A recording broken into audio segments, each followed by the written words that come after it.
Hello everybody, कैसे हो आप सब। I hope you guys are doing good.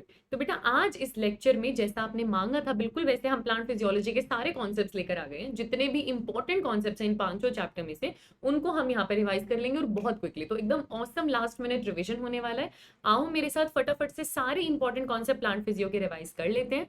इससे पहले जो 5 इंपॉर्टेंट कॉन्सेप्ट हमने कल किया था उसका पीडीएफ आपको शेयर किया जा चुका है। तो अगर टेलीग्राम चैनल ज्वाइन नहीं किया है तो कर लो t.me/anandmani001। कल वाला पीडीएफ जो सर ने पढ़ाया था, जो मैंने इंपॉर्टेंट कॉन्सेप्ट करवाए थे, सब आपको यहाँ पर शेयर हो गए, तो प्लीज उसको वहां से जाकर आप रेफर कर लेना। और अभी हम फटाफट से फिजियोलॉजी के प्लांट फिजियोलॉजी के कॉन्सेप्ट शुरू करते हैं। ठीक है, तो सबसे पहली इंपॉर्टेंट चीज यहाँ से आपके पास क्वेश्चन आ सकता है वो है plant water relation. Plant water relation में क्या है कि किसी सॉल्यूशन का वाटर पोटेंशियल कितना है, सोल्यूट पोटेंशियल कितना है, प्रेशर पोटेंशियल कितना है। तीन मेन चीजें आपको यहाँ पर पता होनी चाहिए। एक होता है साई डब्ल्यू जिसे आप कहते हो वाटर पोटेंशियल, एक आपके पास होता है साई एस जिसे आप कहते हो सोल्यूट पोटेंशियल, और एक आपके पास होता है साई पी जिसे आप कहते हो प्रेशर पोटेंशियल। तो ये तीन चीजें हमें प्लांट वाटर रिलेशन में पता होना बहुत जरूरी है। अब इनके थोड़े थोड़े बेसिक से फीचर मेरे साथ यहाँ पर कर लो। देखो, सबसे पहले बात करते हैं साई डब्ल्यू की। साई डब्ल्यू क्या है, किस यूनिट में होता है, आप इसका मेजरमेंट किस यूनिट में करते हो, पास्कल। साई डब्ल्यू आप कैसे बताओगे कि किस सॉल्यूशन का साई डब्ल्यू ज्यादा है, जहां पानी ज्यादा वहां साई डब्ल्यू ज्यादा। रेफरेंस के लिए मैं ये दो सॉल्यूशन एनसीईआरटी का आपके पास लाई हूं, ए और बी। पानी किस में ज्यादा है, ए में ज्यादा है। फ्री पानी किस में ज्यादा है, ए में ज्यादा है। तो मुझे पता है अगर आप साई डब्ल्यू पूछोगे तो ए का बी से ज्यादा है। जहाँ पे पानी ज्यादा है वहां पे साई डब्ल्यू ज्यादा है, सीधी सी बात है। ठीक है, वाटर पोटेंशियल आपके पास मैक्सिमम 0 होता है। मैक्सिमम साई डब्ल्यू 0 होता है अगर मैं एकदम फ्री वाटर ले लूं, एकदम प्योर वाटर ले लूं। ये किसका होता है, प्योर वाटर का। मैं प्योर वाटर ले लूं जिसके अंदर मैंने कुछ भी मिक्स नहीं कर रखा और उसे एटमॉस्फेरिक प्रेशर पे रख लूं, तो साई डब्ल्यू क्या होता है, 0। तो अगर मैं इसमें 1 चम्मच भी नमक डालूंगी, थोड़ा सा भी सोल्यूट डालूंगी, तो वो नेगेटिव हो जाएगा। तो याद रखना है, मैक्सिमम वाटर पोटेंशियल 0 होता है, जनरली साई डब्ल्यू नेगेटिव होता है। जनरली साई डब्ल्यू नेगेटिव होता है। दूसरी चीज जिसमें बच्चे कंफ्यूज होते हैं वो यही है, इसीलिए मैं आपको बता रही हूँ। जैसे फॉर एग्जांपल आपको दो सॉल्यूशन दे दें, एक में आपको बोले ये -1000 पास्कल पे है साई डब्ल्यू और ये -2000 पास्कल पे है साई डब्ल्यू। अब वाटर की मूवमेंट बताओ, ए टू बी होगी या बी टू ए होगी। इतना आप जानते हो, वाटर की मूवमेंट हमेशा हाई साई डब्ल्यू से लो साई डब्ल्यू होती है। ये बात याद रखनी है, हाई टू लो इतना आपको याद रखना है। नेगेटिव में बेटा छोटा बड़ा होता है, तो जनरल मैथ्स की चीज है ना। तो यहां पर एक्चुअली 1000 आपके पास ज्यादा बड़ा साई डब्ल्यू है, 2000 आपके पास छोटा साई डब्ल्यू है, क्योंकि नेगेटिव में छोटा बड़ा होता है। तो वो नेगेटिव याद रखना है, नेगेटिव को छोड़ना नहीं है हवा में, उसको काउंट करना है। तो यहां पर अगर a -1000 पे है, b -2000 पे है, यानी a का वाटर पोटेंशियल ज्यादा है, तो मूवमेंट कैसे होगी, a टू b। मूवमेंट कैसे होगी, a टू b। ज्यादातर क्वेश्चन वाटर पोटेंशियल से ही सॉल्व करने को आता है और हाई टू लो आपको बताना होता है। वाटर पोटेंशियल मैक्सिमम 0 होता है और जनरली नेगेटिव होता है, ये बात आपको याद रखनी है। ठीक है, फिर आते हैं अगले कॉन्सेप्ट पे जो कि है आपका सोल्यूट पोटेंशियल। याद रखना, सोल्यूट पोटेंशियल मतलब सोल्यूट लेने की पोटेंशियल। अब सोल्यूट कौन ज्यादा ले पाएगा, जहां पर पानी ज्यादा होगा। क्वेश्चन सॉल्व करने के लिए आपको बता रही हूं कि सोल्यूट पोटेंशियल और वाटर पोटेंशियल में सेम ही रिजल्ट्स आते हैं। जिस भी सॉल्यूशन का साई डब्ल्यू ज्यादा है उस सॉल्यूशन का साई एस भी ज्यादा होगा। अगर आपको सोल्यूट पोटेंशियल में कंफ्यूजन होता है, ये आपकी बहुत मदद करेगा। जैसे आपके सामने ये ए और ये बी था, अब आपको नहीं पता सोल्यूट पोटेंशियल कैसे कैलकुलेट करते हैं। आपको पता है पानी ए में ज्यादा है तो उसका सोल्यूट पोटेंशियल भी ज्यादा होगा। जिसका साई डब्ल्यू ज्यादा उसका सोल्यूट पोटेंशियल भी ज्यादा। ठीक है, सोल्यूट लेने का पोटेंशियल सोल्यूट पोटेंशियल होता है और साई एस भी आपके पास नेगेटिव में होता है। ठीक है, फिर आता है आपके पास प्रेशर पोटेंशियल। प्रेशर पोटेंशियल क्या, अब पानी जाएगा किसी भी सेल के अंदर, मान लो किसी भी सेल के अंदर पानी आया, अब प्रोटोप्लाज्म में स्वेलिंग होगी, वो सेल मेम्ब्रेन पर प्रेशर लगाएगा, उसको आप बोलते हो turgor pressure. This is increase in pressure potential, उसी को आप प्रेशर पोटेंशियल बोलते हो। और प्रेशर पोटेंशियल आपके पास पॉजिटिव होता है। तो तीन चीजें मैंने आपको बताई, Sai W, Sai S, Sai P, जिसमें से साई डब्ल्यू और साई एस नेगेटिव होते हैं जनरली, और साई पी आपके पास पॉजिटिव होता है। इससे आने वाली एक इक्वेशन आपके पास होती है जिससे सारे चीजें कैलकुलेट होती हैं। Psi W is equal to psi S plus psi P. इस पे मैं स्टार लगा रही हूं, ये आपको बहुत अच्छे से याद होनी चाहिए। Psi W is equal to psi S plus psi P. Question क्या आता है, आपको एक सोल्यूशन दे देंगे ए, दूसरा सोल्यूशन दे देंगे बी। ए और बी का आपको साई एस और साई पी दे देंगे और फिर पूछेंगे पानी ए से बी में जा रहा है या बी से ए में जा रहा है, तो आप क्या करोगे, आप साई एस साई पी को ऐड करोगे, आप साई डब्ल्यू निकालोगे, और आपको पता है मूवमेंट हाई साई डब्ल्यू से लो साई डब्ल्यू होती है, और ऐसे आपका क्वेश्चन सॉल्व होगा। ठीक है, तो ये चीजों का, ये इंपॉर्टेंट कॉन्सेप्ट का रिवीजन यहाँ पर हमारे लिए बहुत जरूरी था। Psi S is equal to psi W is equal to psi S plus psi P. एक लास्ट चीज जो यहाँ पर मैं ऐड करना चाहती हूँ वो मैं यहाँ पर लिख देती हूँ, आपका ऑस्मोटिक प्रेशर और आपका सोल्यूट पोटेंशियल न्यूमेरिकली एकदम सेम होता है, न्यूमेरिकली एकदम सेम होता है, इनका साइन अपोजिट होता है बस। ठीक है, साइन अपोजिट होता है पर न्यूमेरिकली ये दोनों एकदम सेम होते हैं। बढ़िया, ये रिवीजन हो गया आपके पास। अगला देखो आपके पास आ रहा है ट्रांसपिरेशन पुल और रूट प्रेशर। देखो इस पूरे चैप्टर में आप क्या पढ़ रहे हो, ट्रांसलोकेशन। ट्रांसलोकेशन मतलब क्या, लॉन्ग डिस्टेंस पे आपको सब्सटेंसेस का ट्रांसपोर्टेशन करवाना है। एक ट्रांसपोर्टेशन ट्रांसलोकेशन में आप वो पढ़ते हो जो जाइलम से होता है, दूसरा आप वो पढ़ते हो जो फ्लोएम से होता है। जाइलम से सोइल में से वाटर और मिनरल्स को लेकर आपको ऊपर तक लेकर जाना है, रूट से उसको आपको स्टेम तक लेकर जाना है। तो ये जो जाइलम वाली मूवमेंट है ये कैसे पॉसिबल हो पाई, ये जाइलम वाली मूवमेंट पॉसिबल करवाने के लिए आपको दो तरीके का प्रेशर चाहिए, या तो आपको चाहिए पॉजिटिव प्रेशर या आपको चाहिए नेगेटिव प्रेशर, पर कोई ना कोई प्रेशर तो क्रिएट करना पड़ेगा, तभी जाइलम में मूवमेंट होती है। इसी पॉजिटिव और नेगेटिव प्रेशर को दो तरीके से आपकी एनसीईआरटी बताती है, एक है ट्रांसपिरेशन पुल, दूसरा है root pressure. Basic difference in दोनों का प्लीज यहां पर याद कर लो। ट्रांसपिरेशन पुल किसकी वजह से होता है, ट्रांसपिरेशन की वजह से होता है। ठीक है, ऊपर से क्या हुआ, पत्तियों में स्टोमेटा से ट्रांसपिरेशन हुआ, वाटर का लॉस हुआ, वहां पर आ गया नेगेटिव प्रेशर, तो वो नीचे से एक पुलिंग प्रेशर लगा रहा है ताकि पानी ऊपर आ पाए, तो ये प्रेशर ट्रांसपिरेशन की वजह से आता है। ये कैसा प्रेशर है, ये नेगेटिव प्रेशर है। ये कौन सा फोर्स लगाता है, ये पुलिंग फोर्स लगाता है, ये पानी को ऊपर की डायरेक्शन में पुल करता है, और ये इतना स्ट्रॉन्ग फोर्स होता है कि इसकी वजह से वाटर 130 मीटर्स तक की हाइट तक भी जा सकता है, और इससे स्पीड भी बढ़ती है 15 मीटर्स पर आवर, इस तरीके से आपके एनसीईआरटी ने दिया हुआ है। तो काफी लॉन्ग डिस्टेंसेस तक आप वाटर और मिनरल्स का ट्रांसपोर्टेशन ट्रांसपिरेशन पुल से करवा सकते हो। रूट प्रेशर में क्या फर्क है, रूट प्रेशर पहली बात लॉन्ग डिस्टेंस पे नहीं है, शॉर्ट डिस्टेंस पे, बहुत ज्यादा लॉन्ग डिस्टेंस नहीं कर पाता, शॉर्ट डिस्टेंस करवा पाता है, जैसे छोटे कोई हर्ब्स हो, हर्ब्स में इसका ट्रांसपोर्टेशन हो पाता है। रूट प्रेशर नेगेटिव प्रेशर नहीं है, इसमें नीचे से धक्का लगता है, ये पॉजिटिव प्रेशर है, नीचे से पानी और सोल्यूट्स का धक्का लगता है, ये पॉजिटिव प्रेशर है। तीसरी चीज, ये पुल नहीं है, ये पुश है, नीचे से धक्का दे रहे हो तो ये पुलिंग फोर्स नहीं होता, ये पुशिंग फोर्स होता है। ट्रांसपिरेशन पुल ट्रांसपिरेशन की वजह से होता है, रूट प्रेशर के धक्के की वजह से गटेशन होता है। तो रूट प्रेशर से कौन सा फिनोमिना एसोसिएटेड है, गटेशन।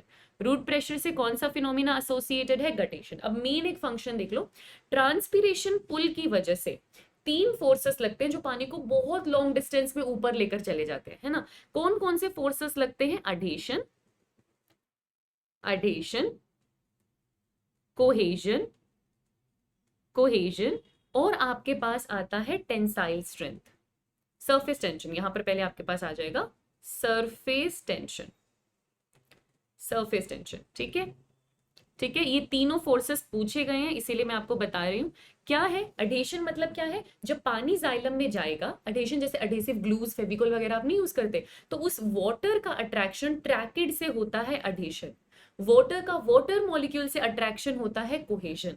वाटर क्योंकि लिक्विड फॉर्म में ऊपर जा रहा है तो उसके अंदर एफिनिटी ज्यादा है, इसको बोलते हैं सरफेस टेंशन।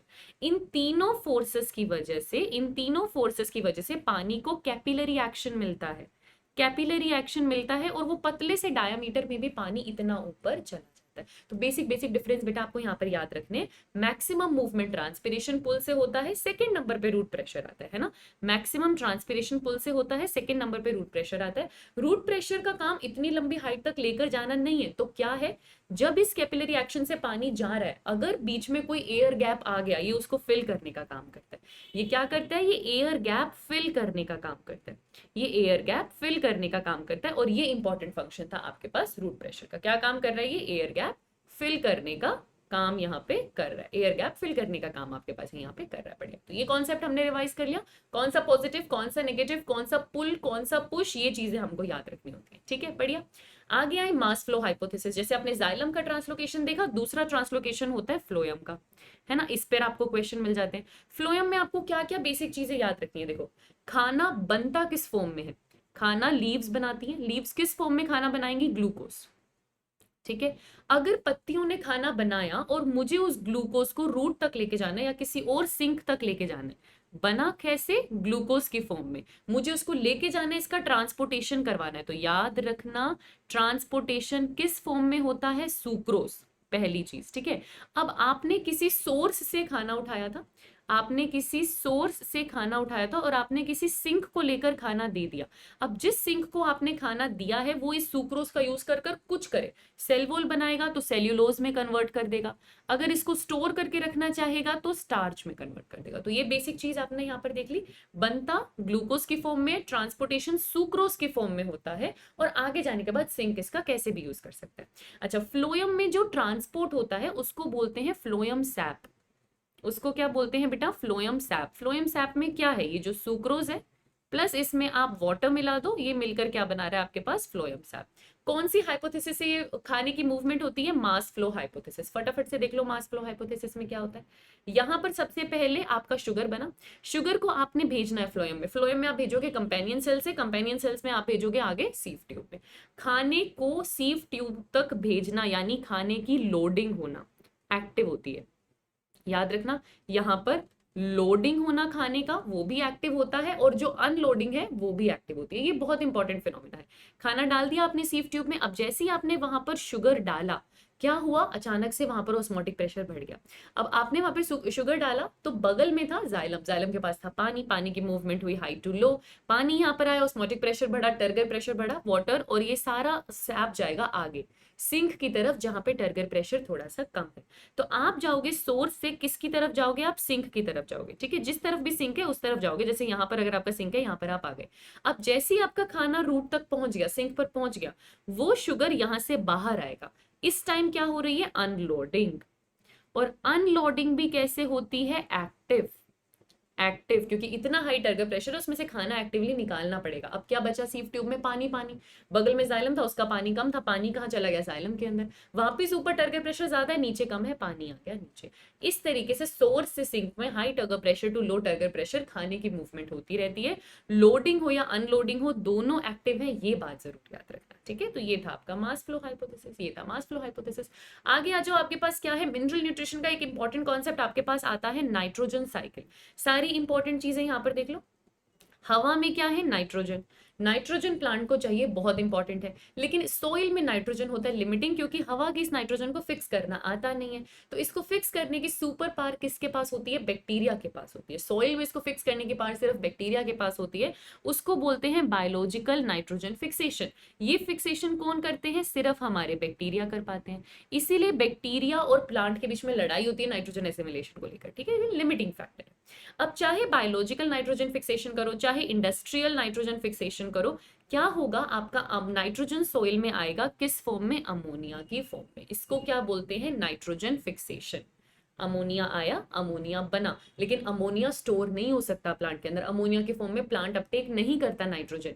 क्या करता है, पहले इसको कन्वर्ट करता है नाइट्राइट में, फिर इसको कन्वर्ट करता है नाइट्रेट में। ये जो दोनों स्टेप अभी आपने यहाँ पर देखे, इन दोनों स्टेप को आप क्या बोलते हो, नाइट्रिफिकेशन। क्या बोलते हो, नाइट्रिफिकेशन। नाइट्रिफिकेशन कौन करते हैं, नाइट्रीफाइंग बैक्टीरिया। कौन करेंगे, सीधी सी चीज है, नाइट्रीफाइंग बैक्टीरिया। ये जो बैक्टीरिया का नाम है, ये नाम इंपॉर्टेंट है क्योंकि यहां से क्वेश्चन आता है। पहले में आपने क्या किया, जो आपके पास अमोनिया था उसको आपने कन्वर्ट किया नाइट्राइट में। ये करने वाले होते हैं दो bacteria, Nitrosomonas, Nitrosomonas and Nitrococcus. ठीक है, दूसरे स्टेप में आपने क्या किया, इस नाइट्राइट को कन्वर्ट किया नाइट्रेट में। ये करने वाले बैक्टीरिया का नाम होता है नाइट्रोबैक्टर। ये करने वाले बैक्टीरिया का नाम होता है नाइट्रोबैक्टर। इनका नाम याद रखना है, ये कीमो ऑटोट्रॉफिक है। बना लिया नाइट्रेट। अब जो नाइट्रेट बनाया इसको प्लांट एब्जॉर्ब करता है, प्लांट को नाइट्रेट अपटेक करना आता है। प्लांट ने ले लिया नाइट्रेट, अब प्लांट को कौन खाएगा? एनिमल। तो एनिमल में भी क्या आ जाएगा? नाइट्रेट, उनके पास भी आ गया नाइट्रेट। अब जब इन दोनों की डेथ हो जाएगी तो वो नाइट्रेट वापस सोइल में चला जाएगा, वापस अमोनिया में कन्वर्ट हो जाएगा by the process of ammonification. कभी कभी सोइल में ये जो नाइट्रेट है जो प्लांट एब्जॉर्ब करने वाला था वो डायरेक्टली भी वापस हवा में नाइट्रोजन में कन्वर्ट हो जाता है, इसको बोलते हैं डीनाइट्रिफिकेशन। अब डीनाइट्रिफिकेशन है तो कौन करेगा? डीनाइट्रीफाइंग बैक्टीरिया करेगा। कौन करेगा? डीनाइट्रीफाइंग बैक्टीरिया करेगा।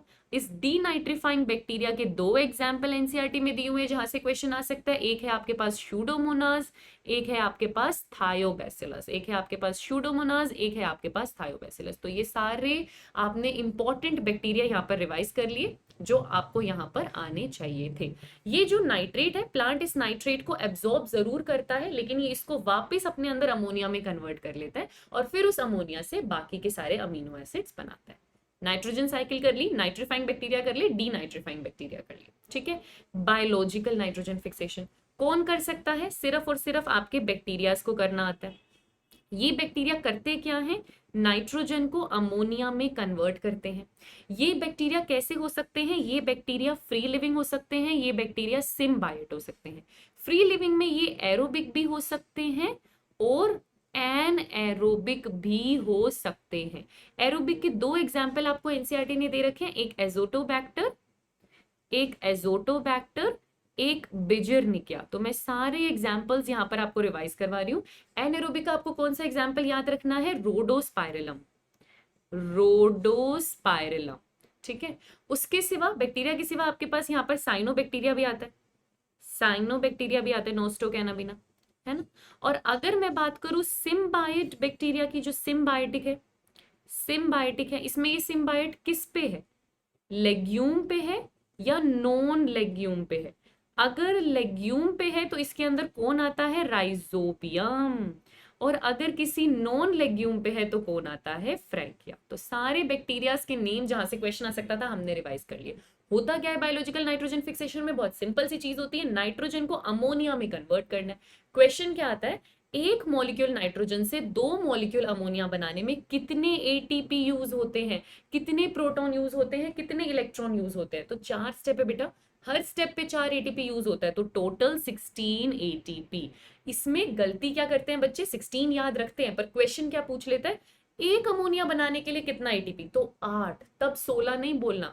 2 अमोनिया बनाने के लिए 16, 1 बनाने के लिए 8, तब 8 याद रखना, ठीक है। और इलेक्ट्रॉन भी 8 और प्रोटॉन भी 8। तो ये हो गया आपके पास बायोलॉजिकल नाइट्रोजन फिक्सेशन। कर लिया हमने। कैसा होता है? रूट नोड्यूल्स का फॉर्मेशन होता है, इन्फेक्शन थ्रेड बनती है, कॉर्टेक्स के अंदर नोड्यूल बनता है, लेग हीमोग्लोबिन की जरूरत पड़ती है और एंजाइम का नाम है नाइट्रोजिनेज, है ना। जो एंजाइम का नाम है वो है नाइट्रोजिनेज। बढ़िया, बायोलॉजिकल नाइट्रोजन फिक्सेशन हो गया। आ गया। अब आपके पास आ रही है साइकिल्स। फोटोसिंथेसिस में आपके पास 2 मेन साइकिल होती है, C3 cycle, C4 cycle. C3 cycle का दूसरा नाम आपको पता है? Calvin cycle. क्यों बोलते हैं केल्विन साइकिल? मेल्विन केल्विन नाम के एक साइंटिस्ट ने हमें इसके बारे में बताया था, जिन्होंने कार्बन 14 का यूज कर ग्रीन एल्गी पर ये पूरा ट्रेस किया था। 3 मेन स्टेप होते हैं इस C3 साइकिल के। सबसे पहला स्टेप जो होता है वो होता है कार्बोक्सिलेशन, सबसे ज्यादा इंपॉर्टेंट स्टेप। इसी में आपका रुबिस्को एंजाइम यूज होता है, इसी में रुबिस्को एंजाइम यूज होता है। फिर आपके पास आता है सेकंड स्टेप रिडक्शन, जिसके अंदर आपका 3PGA कन्वर्ट होता है 3PGAL में। इस स्टेप में याद रखना इंपॉर्टेंट चीज क्या है? इस स्टेप के अंदर, अरे अरे अरे अरे अरे, रुको रुको रुको रुको रुको रुको, ओके ओके, आओ यहाँ पे दोबारा, ठीक है। तो एक आपके पास क्या था?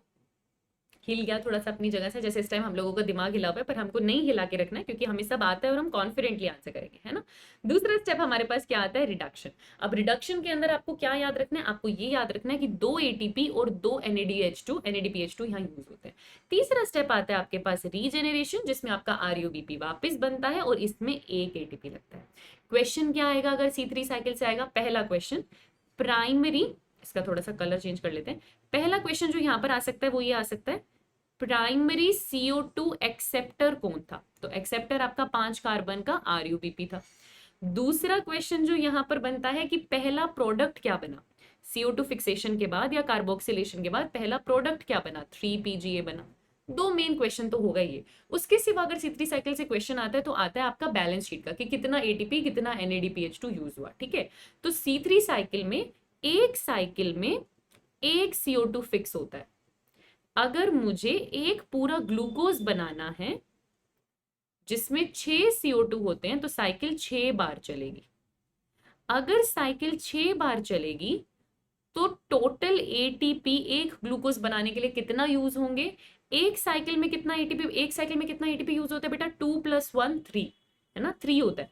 एक साइकिल में C3 साइकिल में 3 एटीपी यूज हो जाते हैं, 2 NADPH2 यूज होते हैं। आपको कितनी बारी साइकिल चलानी पड़ेगी? 6 टाइम्स। तो 18 ATP, 6 × 3 18 ATP and 6 × 2 12 NADPH2 use हो जाएगी। ये थ्री आपकी C3 साइकिल। C3 साइकिल के बाद आपके पास आती है C4 साइकिल। अब C4 साइकिल का दूसरा नाम क्या है? Hatch and slag pathway. क्या खास बात है जरा इसके बारे में हम लोग देख लें। यहां पर आपके C4 प्लांट्स में एक सेल नहीं, दो सेल में C4 साइकिल चल रही होती है। एक आपके पास होता है बंडल शीथ, दूसरा आपके पास होता है मीजोफिल। ये जो है आपके पास, ये है आपका मीजोफिल और ये है आपके पास बंडल शीथ, ठीक है। सबसे पहला प्राइमरी CO2 फिक्सेशन कहां होता है? मीजोफिल में। पहला क्वेश्चन बनता है ये। प्राइमरी एक्सेप्टर कौन होता है? तो फोस्फोइनोल पाइरूवेट होता है।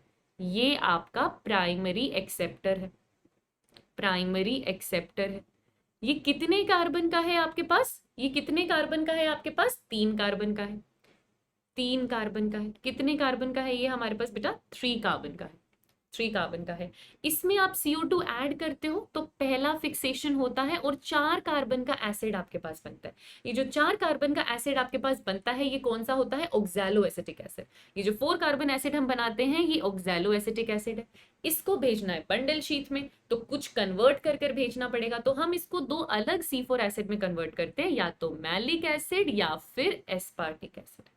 अब कितने कार्बन है? 4, जिसमें से एक इंपॉर्टेंट स्टेप डीकार्बोक्सिलेशन होता है, एक CO2 निकल जाता है जो C3 साइकिल करता है। तो ये सेकंड क्वेश्चन है बेटा कि C3 साइकिल जो केल्विन साइकिल चल रही है C4 प्लांट्स में वो कहां होती है? वो बंडल शीथ में होती है।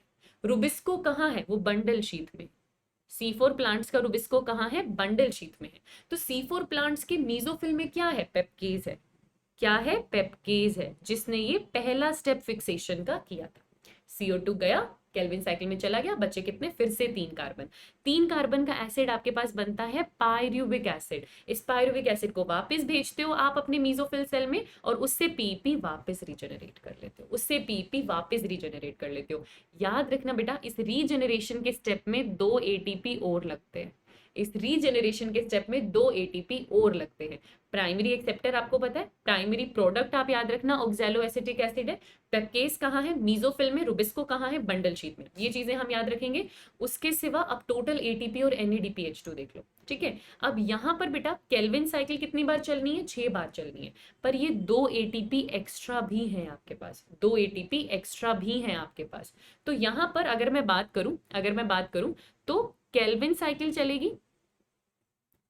अगर मुझे एक ग्लूकोज बनाना है, केल्विन साइकिल कितनी बार चलानी पड़ेगी? 6 बार चलानी पड़ेगी। एक केल्विन साइकिल में कितने ATP होते हैं? 3, तो 6 में कितने होंगे? 18 ATP। ये तो हमने अभी पहले भी कैलकुलेट किया था, कितने ATP होंगे? 18 ATP। लेकिन एक ग्लूकोज बनाने के लिए हर बार रीजनरेशन भी तो होगा। तो अगर आपका 6 बार केल्विन साइकिल चलेगी तो रीजनरेशन का स्टेप भी तो 6 बार होगा। तो 12 ATP वो भी तो एक्स्ट्रा यूज होंगे। एक बार में 2 ATP तो 6 बार में 12 ATP। तो एक ग्लूकोज अगर आपको C4 साइकिल से बनाना है तो टोटल आपके पास 30 ATP यूज होते हैं। वहीं अगर आप NADPH2 की बात करोगे, एक केल्विन साइकिल में 2 NADPH2, तो 6 बार अगर हम करेंगे तो 12 NADPH2, ठीक है। और रीजेनरेशन में NADPH2 यूज नहीं होते। तो 30 ATP प्लस 12 NADPH2। अब ये डिफरेंस आपको याद रखना है। C3 साइकिल में आपके पास 18 ATP और 12 NADPH2 होते हैं, लेकिन C4 साइकिल करने के लिए आपको 30 ATP और 12 NADPH2 लगाने पड़ते हैं। इतने ATP ज्यादा लगाने पड़ते हैं, फिर भी प्लांट खुशी खुशी लगाता है क्योंकि उसको फोटो रेस्पिरेशन नहीं होने देना। तो वो कहते हैं कोई बात नहीं, एक्स्ट्रा ATP लग जाए। तो ये ATP आप याद रखना। First primary acceptor, primary product, ये सारी चीजें आपको यहाँ पर याद रखनी है, ठीक है। C4 साइकिल के बाद आती है केमियोस्मोटिक हाइपोथेसिस, मंच ने दिया था, सॉरी केमियोस्मोटिक हाइपोथेसिस पीटर मिशेल ने दिया था, बहुत इंपॉर्टेंट है। क्या बताता है आपको कि एटीपी कैसे बना, लाइट रिएक्शन में जो एटीपी बना उसके लिए आपको एक ग्रेडियंट बनाना पड़ता है, प्रोटोन ग्रेडियंट बनाना पड़ता है, उसको तोड़ना पड़ता है, उससे जाकर क्या होता है आपको फाइनली एटीपी मिलता है। क्या क्या चीजें आपसे पूछी जा सकती हैं? पहली चीज जो आपसे पूछी जा सकती है, प्रोटोन ग्रेडियंट कहां बनेगा, प्रोटोन ग्रेडियंट कहां बनेगा, तो ग्रेडियंट बनेगा थाइलेकोइड के ल्यूमेन में। पहली चीज वो ब्रेक होगा, एटीपी आपका सिंथेसिस होगा किस तरफ, स्ट्रोमा की तरफ। एटीपी का सिंथेसिस किस तरफ होता है बच्चे, स्ट्रोमा की तरफ होता है। किस तरफ होता है, स्ट्रोमा की तरफ होता है, ठीक है। दूसरी चीज आ गई आपके पास ये। अच्छा, आपको प्रोटोन ग्रेडियंट बनाने में किस किसने मदद की है ना, कौन सी चीज थी जो प्रोटोन ग्रेडियंट बनाने में मदद करती है, कौन सी चीज प्रोटोन ग्रेडियंट बनाने में मदद करती है। अब यहां पर देख लो, सबसे पहला वाटर का स्प्लिटिंग, वाटर की स्प्लिटिंग से H+ आ रहा है, वो प्रोटोन ग्रेडियंट बढ़ा रहा है। दूसरा देखो, ये जो प्रोटोन पंप है आपका प्लास्टोक्विनोन, ये स्ट्रोमा से H+ उठा रहा है और ल्यूमेन में डाल रहा है, दूसरा ये मदद कर रहा है। तीसरा ये जो आपका FDR है ना, जो NADPH2 बना रहा है आपका FNR है, ये भी H+ स्ट्रोमा से उठा के यूज कर रहा है, तो कंपैरेटिवली आपके ल्यूमेन में H+ बढ़ रहा है। तो प्रोटोन ग्रेडियंट बनाने में कौन सी चीज ने आपकी मदद करी, सबसे पहली चीज वाटर स्प्लिटिंग, दूसरा जिसने मदद की वो है प्रोटोन पंप आपका प्लास्टोक्विनोन, ठीक है, प्लास्टोक्विनोन। और तीसरी चीज जिसने मदद की वो है फेरेडॉक्सिन NADP रिडक्टेज एंजाइम, जो स्ट्रोमा से H+ हटा रहा था। प्रोटोन ग्रेडियंट बना। दूसरा क्वेश्चन, आप एटीपी बनाने के लिए प्रोटोन ग्रेडियंट बनाते हो या तोड़ते हो, तोड़ते हो, आपको वो प्रोटोन ग्रेडियंट ब्रेक करना पड़ेगा, यहां से यहां मूवमेंट होगी तो फाइनली आपके पास जो है एटीपी बनेगा। एटीपी कौन बना रहा है, इस एटीपी सिंथेस का F0 बना रहा है या F1 बना रहा है, तो F1 बना रहा है। F1 के सरफेस पे आपके पास एटीपी बनता है जो स्ट्रोमा की तरफ बनता है, और H+ कहां पर आए थे, ल्यूमेन में आए थे। ये हो गया आपका केमियोस्मोटिक हाइपोथेसिस, ठीक है। फिर हमारे पास क्या रहा है, ग्लाइकोलिसिस। अब रेस्पिरेशन की सबसे इंपॉर्टेंट साइकिल ग्लाइकोलिसिस। ग्लाइकोलिसिस का दूसरा नाम EMP पाथवे, क्योंकि एम्बेडेन, मेयरहोफ और पार्नस, 3 साइंटिस्ट ने मिलकर हमको इसको दिया था। पहला क्वेश्चन जो ग्लाइकोलिसिस में आ सकता है कि ये होता कहां पर है, तो ये साइटोप्लाज्म में होता है। दूसरी चीज जो आपसे पूछ सकते हैं, कॉमन है आपके एरोबिक के लिए भी और आपके एनएरोबिक के लिए भी, नेट एटीपी, अभी पिछले साल ही आया है, नेट एटीपी आपसे ग्लाइकोलिसिस में पूछा जाए तो 2 एटीपी होते हैं। नेट पूछ ले तो यहीं तक रहना कि 2 एटीपी होते हैं। ग्लाइकोलिसिस की जो स्टेप आपने देख रखे हैं, इनसे कहां क्वेश्चन आ सकता है जो बच्चों के दिमाग में आता है, तो बेटा नहीं याद हो रही पूरी साइकिल, कोई टेंशन नहीं है, इंपॉर्टेंट स्टेप याद करो। जैसे पहली चीज आपसे पूछ सकते हैं कि सबस्ट्रेट लेवल फॉस्फोराइलेशन क्या होता है, पहली चीज आपसे पूछ सकते हैं सबस्ट्रेट लेवल फॉस्फोराइलेशन ग्लाइकोलिसिस में कहां होता है और कितनी बार होता है, 2 बार होता है, 2 बार होता है सबस्ट्रेट लेवल फॉस्फोराइलेशन, यानी वही इसी स्टेप के अंदर एटीपी का बनना। पहली बार कहां हो रहा है, ये देखो, ये पहला सबस्ट्रेट लेवल फॉस्फोराइलेशन है आपका, 1,3-BPGA 3PGA में कन्वर्ट हो रहा है, फॉस्फेट निकला, एटीपी बन गया। दूसरी बार आपका SLP होता है एकदम लास्ट स्टेप में, जब PEP से पायरुविक एसिड बन रहा है, जब PEP से पायरुविक एसिड बन रहा है एकदम लास्ट स्टेप में, यहां पर भी एक फॉस्फेट निकलता है, एटीपी बनता है। तो आपसे पूछेंगे SLP कितनी बार होते हैं, SLP 2 बार होते हैं, और आपको दोनों स्टेप पता है, एक में 1,3-BPGA 3PGA में कन्वर्ट हो रहा है, दूसरा बताओ मुझे फॉस्फोइनोल पायरुवेट पायरुविक एसिड में कन्वर्ट हो रहा है। डन, SLP आपसे पूछ लिया। SLP से आपको कितने एटीपी मिले, 2 स्टेप थे और हमें टोटल 4 एटीपी मिले, एक स्टेप में 2, दूसरे में 2, टोटल 4 एटीपी मिले।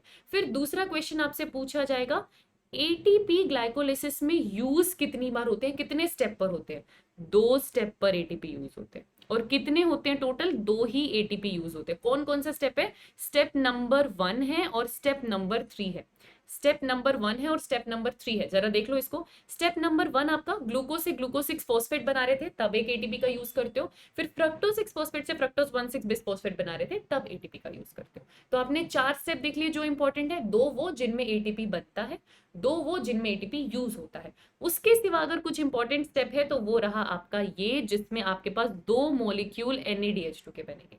एक ग्लाइकोलिसिस से कितने मॉलिक्यूल NADH2 के बनते हैं, 2।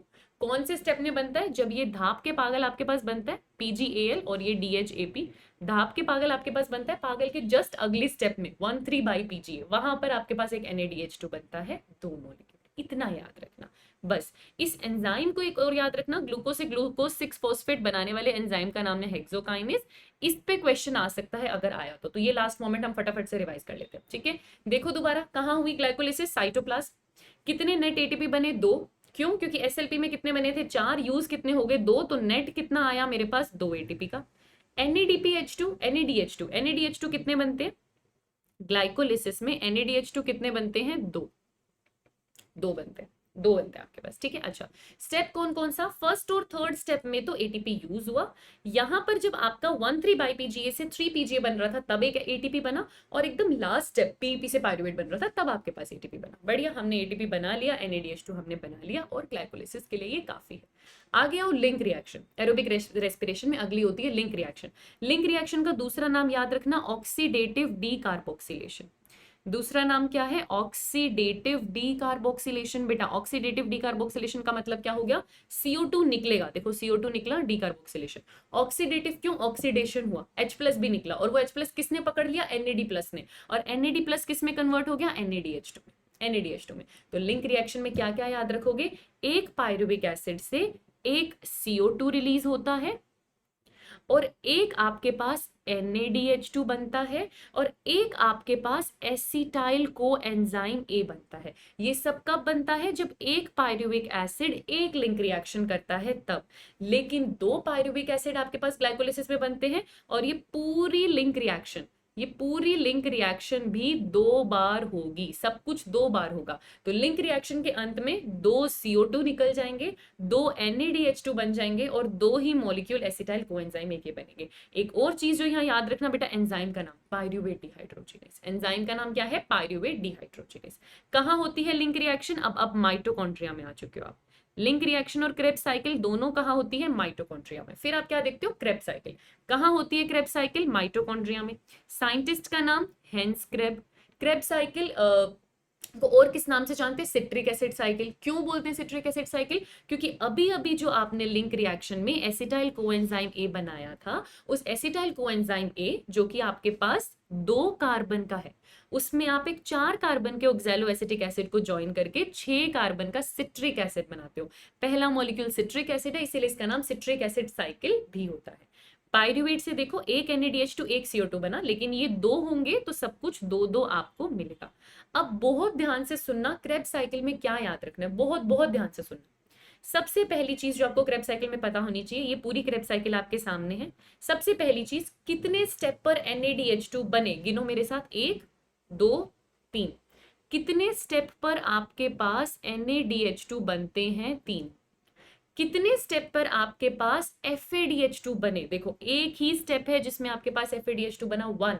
इसको मैं स्टार लगा रही हूं। तो कितने ऐसे स्टेप थे जिसमें आपको FADH2 मिला? 1। एक ही स्टेप था जिस पर FADH2 बना। तीसरी चीज, SLP कितनी बार होता है? ग्लाइकोलिसिस में कितनी बार हुआ था? 2 बार। क्रेब साइकिल में SLP कितनी बार होता है? मैं फिर से स्टार लगा रही हूँ, बस एक ही जगह है जहाँ SLP होता है और GTP बनता है, नंबर आ गया 1। ये तीनों डेटा मैंने आपको किसके बताए हैं? ये तीनों डेटा मैंने आपको तब बताया है जब आपकी क्रेब साइकिल को एक बार चलाया जाए तो। 3 जगह NADH2, एक जगह FADH2, एक जगह SLP। अब ध्यान से सुनो, मैम क्या हमसे पूछा जाएगा NADH2 कौन कौन से स्टेप में बना? बेटा चांसेस कम है, मैं बता रही हूँ आपको, चांसेस कम है कि आपसे पूछा जाएगा अच्छा अल्फा कीटो ग्लूटेरिक एसिड में NADH2 बना था, फिर सक्सिनिल कोएंजाइम में, इन्होंने लिखा नहीं हुआ, पर सक्सिनिल कोएंजाइम में दूसरी बार NADH2 बना था, और तीसरी बार जब ऑक्सैलो एसिटिक एसिड बना था तब NADH2 बना था। आपको नहीं याद रहे मत रखना, कोई दिक्कत नहीं है, लेकिन कौन से स्टेप में FADH2 बना था ये मत भूलना, ये हमको याद रखना है। क्यों? क्योंकि FADH2 कब बनता है? जब आपका सक्सिनिक एसिड फ्यूमेरिक एसिड में कन्वर्ट होता है। जब आपका सक्सिनिक एसिड फ्यूमेरिक एसिड में कन्वर्ट होता है तब आपका FADH2 बनता है। ये स्टेप मैं क्यों कह रही हूँ याद रखने को इंपॉर्टेंट है? क्योंकि बेटा इस स्टेप में जो एंजाइम यूज होता है वो है सक्सिनेट डिहाइड्रोजिनेज, जो ETS का एंजाइम है, इसीलिए ये स्टेप अपने आप में इंपॉर्टेंट है ना। सक्सिनिक एसिड से फ्यूमेरिक एसिड बनेगा, FADH2 आएगा। एंजाइम का नाम क्या है? एंजाइम का नाम क्या है? एंजाइम का नाम है सक्सिनेट डिहाइड्रोजिनेज। ये सक्सिनेट डिहाइड्रोजिनेज आपके ईटीएस में बैठा हुआ एंजाइम है। ये एंजाइम बहुत खास है। क्यों है ये एंजाइम खास? ये एंजाइम खास इसलिए है, ये इकलौता क्रेब्स साइकिल का एंजाइम है जो इनर माइटोकॉन्ड्रियल मेम्ब्रेन पर होता है। रिवाइज हो गया, ये आपकी क्रेब्स साइकिल का एंजाइम है, FADH2 बना रहा है पर इनर माइटोकॉन्ड्रियल मेम्ब्रेन पर बैठा होता है, ईटीएस में सेकंड कॉम्प्लेक्स के पास होता है। ठीक है, तो आपको यहाँ पर क्रेब्स साइकिल के बारे में जो जो जानना था वो भी यहाँ पर कंप्लीट हो गया। अगर टोटल एटीपी कितना बनेगा तो क्रेब्स साइकिल होती है 2 बार, क्रेब्स साइकिल होती है 2 बार, तो NADH2 भी टोटल कितने बनेंगे 6, FADH2 भी कितने बनेंगे 2, और SLP से आपको कितना एटीपी मिलेगा 2। ये आप याद रखना है यहाँ पे। ठीक है, फिर हमारे पास आती है क्या ETS। अब ETS के बारे में आपको क्या क्या याद रखना है? सबसे पहली चीज इसकी लोकेशन, कहां चल रही है ETS? इनर माइटोकॉन्ड्रियल मेम्ब्रेन पे। दूसरी चीज, जो प्रोटॉन ग्रेडियंट बनता है एटीपी बनाने के लिए वो कहां बन रहा है? प्रोटॉन ग्रेडियंट बन रहा है इंटर मेम्ब्रेन स्पेस में। इस पे क्वेश्चन आता है। एटीपी किस तरफ बनता है? एटीपी मैट्रिक्स की तरफ बनता है। ये देखो फाइनली आपका जो एटीपी है वो मैट्रिक्स की तरफ बनता है। अच्छा, और क्या क्वेश्चन आपसे पूछा जाता है?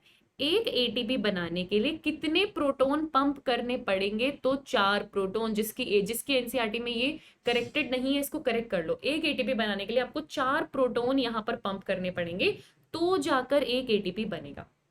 दूसरा क्वेश्चन क्या आ सकता है यहाँ पे? कॉम्प्लेक्स के नाम लिख लो। जैसे कॉम्प्लेक्स 1 NADH डिहाइड्रोजिनेज है, कॉम्प्लेक्स 2 ये वही सक्सिनेट डिहाइड्रोजिनेज है जिसके बारे में मैं बात कर रही थी, कॉम्प्लेक्स 3 में साइटोक्रोम B और C1 है, कॉम्प्लेक्स 4 को साइटोक्रोम C ऑक्सीडेज बोलते हैं क्योंकि ये साइटोक्रोम C से इलेक्ट्रॉन लेकर उसका ऑक्सीडेशन कर देता है, इसलिए इसको साइटोक्रोम C ऑक्सीडेज बोलते हैं। कॉम्प्लेक्स 1 से कितने प्रोटॉन पंप होते हैं? 4। कॉम्प्लेक्स 2 से कितने प्रोटॉन पंप होते हैं? 0, होते ही नहीं। कॉम्प्लेक्स 3 से कितने प्रोटॉन पंप होते हैं? 4। कॉम्प्लेक्स 4 से कितने प्रोटॉन पंप होते हैं? 2। कितने प्रोटॉन पंप होते हैं? 2। ठीक है, अच्छा अच्छा अच्छा। दूसरी चीज जो आपको यहां पर याद रखनी है बेटा, एक NADH2 अगर ETS में आया तो वो कितने एटीपी बना देगा? 3 एटीपी। एक FADH2 अगर ETS में आता है तो वो कितने एटीपी बना देता है? 2 एटीपी। एक एटीपी बनाने के लिए कितने प्रोटॉन चाहिए? 4 प्रोटॉन चाहिए। प्रोटॉन ग्रेडियंट कहां बनेगा? इंटरमेम्ब्रेन स्पेस में। पूरी ETS कहां हो रही है? इनर माइटोकॉन्ड्रियल मेम्ब्रेन पे। ये जो साइटोक्रोम C है इसकी लोकेशन पे क्वेश्चन आ जाता है। It is present on outer side of inner mitochondrial membrane. ये आपकी इनर माइटोकॉन्ड्रियल मेम्ब्रेन के आउटर साइड पर होता है। इस cytochrome C mobile electron carrier होता है, इस पे क्वेश्चन आ जाता है। ठीक है, तो ये सारी चीजें हमने रिवाइज कर ली। सक्सिनेट डिहाइड्रोजिनेज ये एंजाइम याद रखना, एक खास एंजाइम है क्रेब्स साइकिल का, लेकिन इनर माइटोकॉन्ड्रियल मेम्ब्रेन पर प्रेजेंट होता है। लास्ट चीज अब आप यहाँ पर मेरे साथ कर लो, which is respiratory balance sheet. क्योंकि पूरा रेस्पिरेशन आपने देख लिया, बैलेंस शीट आप बहुत आसानी से कर लोगे। सबसे पहले आपने क्या देखा कि ग्लाइकोलिसिस हुआ। ग्लाइकोलिसिस के बाद आपने क्या देखा? सबसे पहले हमने क्या देखा कि ग्लाइकोलिसिस हुआ। ग्लाइकोलिसिस के बाद कौन सी रिएक्शन हुई बेटा? लिंक रिएक्शन हुई। लिंक रिएक्शन के बाद कौन सी रिएक्शन हुई? क्रेब्स साइकिल हुई। याद रखना, लिंक रिएक्शन 2 बार हुई है, क्रेब्स साइकिल भी 2 बार हुई है। हम टोटल अब पूरा हिसाब किताब गिनेंगे। हमें पता है कि 38 एटीपी बनते हैं। ये 38 एटीपी कैसे बनते हैं हम पूरा हिसाब किताब करने वाले हैं। ठीक है, तो इसको मेरे साथ अब फटाफट से आंसर करना। ये आपने देखा 3 रिएक्शन होती हैं। इस 3 रिएक्शन में आपको पता है SLP से भी एटीपी बने होंगे, कुछ एटीपी SLP से बने होंगे। उसके सिवा क्या हुआ होगा? कुछ NADH2 बनाए होंगे और कुछ FADH2 बनाए होंगे। ये NADH2 और FADH2 आगे जाते हैं ETS में, और ETS में जाकर ये आपको क्या बना कर देते हैं? एटीपी बना के देते हैं। तो देखो अभी मेरे साथ और आंसर करो फटाफट। ग्लाइकोलिसिस में मुझे बताओ कितने SLP से एटीपी आपको मिले नेट। यहाँ पर अब हम एकदम नेट की बात करेंगे। एक्चुअली हमें 4 एटीपी मिले पर 2 तो हमारे यूज हो गए। अब नेट हिसाब किताब करना है, तो नेट मेरे हाथ में कितने आए थे? 2 एटीपी।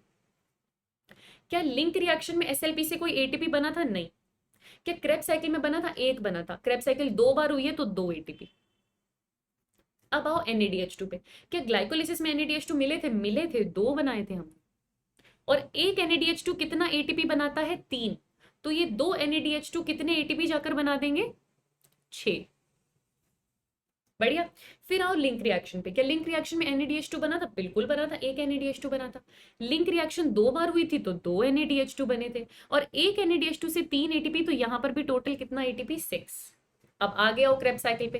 क्रेब्स साइकिल में NADH2 बना था, बिल्कुल बना था, 3 स्टेप पर बने थे। क्रेब्स साइकिल 2 बार हुई है तो 6 NADH2 बने थे। 6 NADH2 एक 3 ATP बनाता है, तो टोटल कितना हो गया 18 ATP। टोटल कितना हो गया 18 ATP। अब आओ FADH2 पे। ग्लाइकोलिसिस में FADH2 बनता है नहीं, लिंक रिएक्शन में FADH2 बनता है नहीं, क्रेब्स साइकिल में बनता है, एक बनता है, 2 बार होगी तो 2 FADH2, और एक FADH2 से 2 ATP, तो टोटल आपके पास कितना आ जाएगा 4 ATP। अब टोटल यहां पर काउंट कर लो। अब ETS वाला भी मैंने एक्चुअली पहले ही काउंट कर दिया, साथ में ही मल्टीप्लाई करके कर दिया, तो यहां पर हम टोटल ATP लिख लेते हैं। टोटल लिख लेते हैं। ग्लाइकोलिसिस का टोटल अगर आप देखोगे तो 2 ATP यहाँ पे, 6 यहाँ पे 8 आ गया। लिंक रिएक्शन का अगर आप देखोगे तो टोटल 6 ही है। क्रेब्स साइकिल का अगर आप देखोगे तो 24 है ना, 24 है। आप इसको कैलकुलेट कर लो, 24 + 6 30 + 8 38 ATP। पूरी बैलेंस शीट आपके सामने यहाँ पर आ गई। कितने NADH2, कितने FADH2, कितने ATP, पूरा का पूरा बैलेंस शीट है। इससे बढ़िया कंसाइज रिवीजन बैलेंस शीट का यहाँ पर नहीं हो सकता था, ठीक है। और यहां पर ही हम इसको खत्म करते हैं, यहां पर ही हम इसको खत्म करते हैं, क्योंकि प्लांट ग्रोथ रेगुलेटर में कोई ऐसा इंपॉर्टेंट कॉन्सेप्ट नहीं है हमारे पास जहां से क्वेश्चन आ सके। हॉर्मोन्स है, मैं अभी एक और लेक्चर आप लोगों के लिए लेकर आऊंगी जिसमें हम इंपॉर्टेंट 10 कॉन्सेप्ट्स रिवाइज कर लेंगे।